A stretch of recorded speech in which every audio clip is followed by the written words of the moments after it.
Hello students. तो हम ज्ञान सागर का 9वां पाठ जब भोला राम ने पंप लगाया पढ़ रहे थे, जिसमें हमने पहला ही प्रश्न इसमें से जो बनता है कि भोला राम क्या लगाना चाहता था और क्यों, है ना। तो इसका उत्तर क्या होगा कि भोला राम 5 हॉर्स पावर का पंप लगाना चाहता था खेतों की सिंचाई के लिए। ठीक है। अच्छा, उसके शुभ चिंतकों ने उसे क्या समझाया था? तो उन्होंने समझाया था कि बिना वजह आबला पकड़ गला वाला काम क्यों कर रहे हो, चुपचाप पंप लगाओ और मज़े से खेती करो। लेकिन भोला राम की समझ में कहाँ आ रहा था। वो तो बिजली कनेक्शन उसको लेना था, तो बिजली साहब के दफ्तर वो पहुंच गया। अब देखिए, ये भोला राम जो है ये बिजली साहब के दफ्तर में पहुंचा हुआ है अपनी फाइल लेकर। ठीक है, अपनी दरख्वास्त लेकर। तो अपनी दरख्वास्त लेकर जब वो पहुंचा बिजली साहब के दफ्तर में, तो सबसे पहले कहाँ पहुंचा ये भी याद रखना है। बिजली साहब के दफ्तर में वो दरख्वास्त लेकर पहुंचा। तो बिजली साहब ने क्या किया, दरख्वास्त की हर तह को आहिस्ता आहिस्ता यानी धीरे धीरे खोलने लगे। अब क्यों खोल रहे थे वो धीरे धीरे? ठीक है, तो इसको भी आप अंडरलाइन करेंगे। बिजली साहब दरख्वास्त की हर तह आहिस्ता आहिस्ता खोलने लगे। क्यों खोल रहे थे?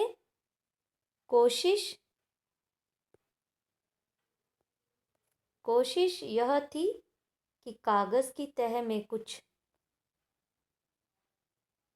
रखा हो तो नीचे न गिर जाए। अब कागज की तह में क्या रखा हो, है ना। अब तो आप खुद ही आइडिया लगा सकते हैं, खुद सोच सकते हैं कि वो क्या ढूंढना चाह रहे थे। अक्सर लोग अपना काम जल्दी कराने के लिए, है ना, मैंने पहले कहा ये व्यंग्य है। ठीक है, ये पाठ व्यंग्य रूप में है।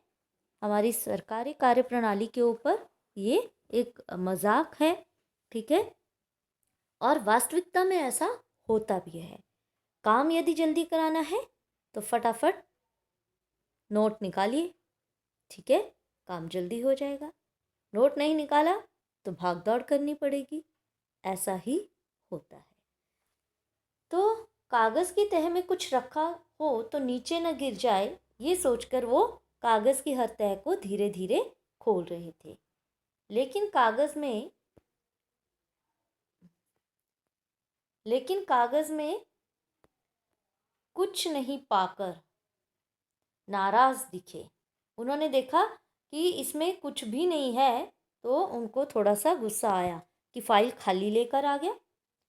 भोला राम को कठोर नज़रों से घूरने लगे। बड़े गुस्से से देख रहे हैं उसको कि तुम्हें पता नहीं है कि काम कैसे होता है ना। एक अंदर ही अंदर वो सोच रहे हैं। आवेदन पढ़कर उन्होंने हुंकार भरी। तो इलेक्ट्रिक कनेक्शन लेने आए हो? भोला राम ने कहा, हाँ साहब।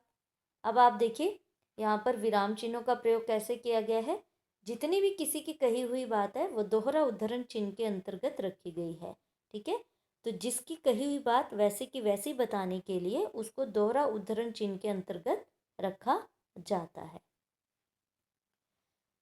भोला राम ने कहा, हाँ साहब। साहब ने पूछा, किस काम के लिए? सिंचाई के लिए सरकार। कहाँ की सिंचाई? खेतों की सिंचाई के लिए हुजूर। देखो कितने प्रश्न पूछे जा रहे हैं। दरख्वास्त सामने है, सब कुछ तो उसमें लिखा है, फिर इतनी पूछताछ क्यों? कार्य आगे क्यों नहीं बढ़ाया गया, है ना। उसमें पैसे नहीं दिखे, खाली फाइल दिखी, तो इतनी पूछताछ, वो भी गुस्से से। अगर उसके अंदर शायद कुछ माल ठाल अगर पड़ा होता तो ना तो इतनी पूछताछ होती, ना ही घूर कर देखा जाता, ना ही गुस्से से पूछा जाता। अब कहाँ की सिंचाई पूछ रहे हैं? तो खेतों की सिंचाई के लिए हुजूर। खेत किसके हैं? लो, मेरे हैं माई बाप। सिंचाई का क्या साधन है? कुछ भी नहीं है मालिक। कि किस तरह की प्रश्नावली की जा रही है। फिर खेती कैसे करोगे? इसीलिए तो पंप लगाना चाहता हूँ सरकार। पंप किसका है? मेरा है साहब। बिजली कनेक्शन लिया है या नहीं? वही लेने तो आया हूँ सरकार। फिर इतनी देर से फिजूल बातें क्यों कर रहे हो? गलती होगी हुजूर। अब आप बताइए, ये फिजूल बातें, फिजूल प्रश्न कौन पूछ रहा था? बिजली साहब या भोला राम? भोला राम ने अंत में कह भी दिया, गलती होगी मेरी, है ना? वो कह रहे हैं गलती होगी हुजूर। भाई पंप उसका है, सब कुछ उसने लगाना है, केवल कनेक्शन लेना है, इतनी पूछताछ। इतनी लंबी पूछताछ के बाद बिजली साहब को सही बात समझ में आई। लंबी सांस छोड़ते हुए उन्होंने कहा, तो तुम्हें कनेक्शन चाहिए, लो बड़ी देर बाद समझ में आया। जी हाँ सरकार। साहब ने पूछा, कनेक्शन कैसे मिलता है मालूम है? इसीलिए तो दरख्वास्त लाया हूँ हुजूर। केवल दरख्वास्त?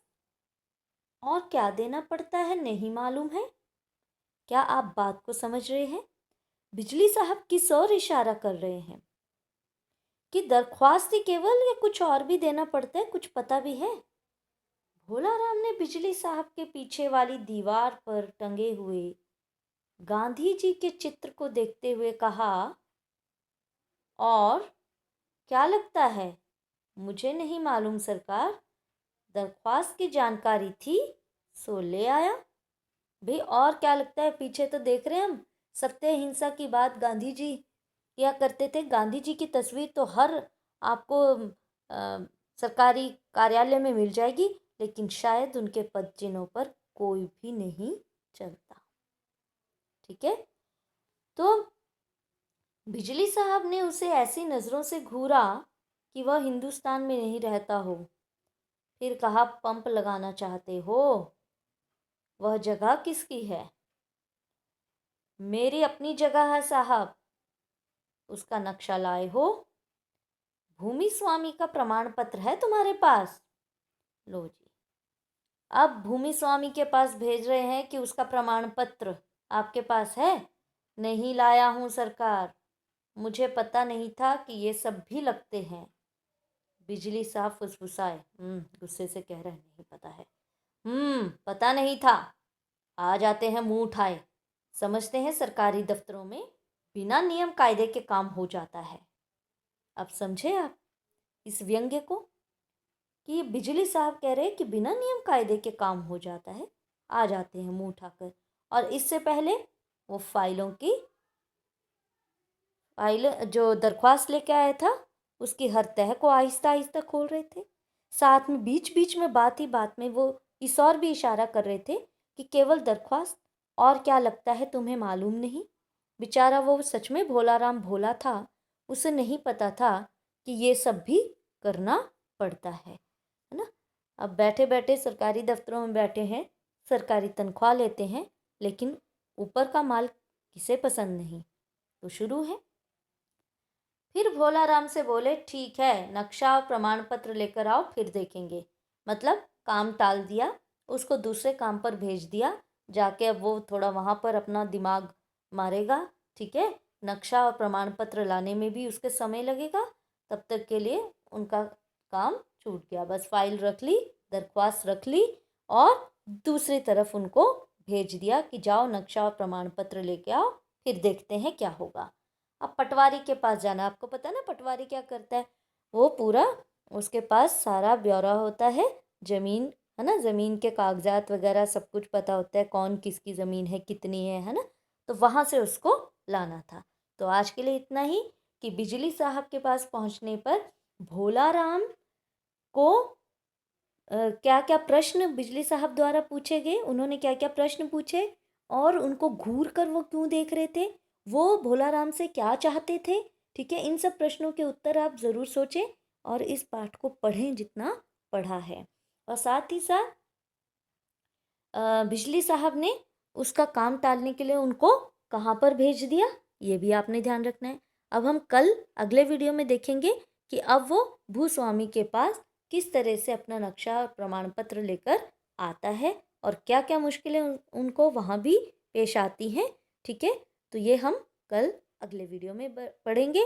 आज के लिए आपने प्रश्न निर्माण करने हैं, जो प्रश्न कहे हैं उन पर चिंतन मनन करना है, पाठ को पढ़ना है जिस उतार चढ़ाव के साथ, जिन विराम चिन्हों का ध्यान रखते हुए उसको पढ़िए, समझिए। Okay, till then bye and thank you.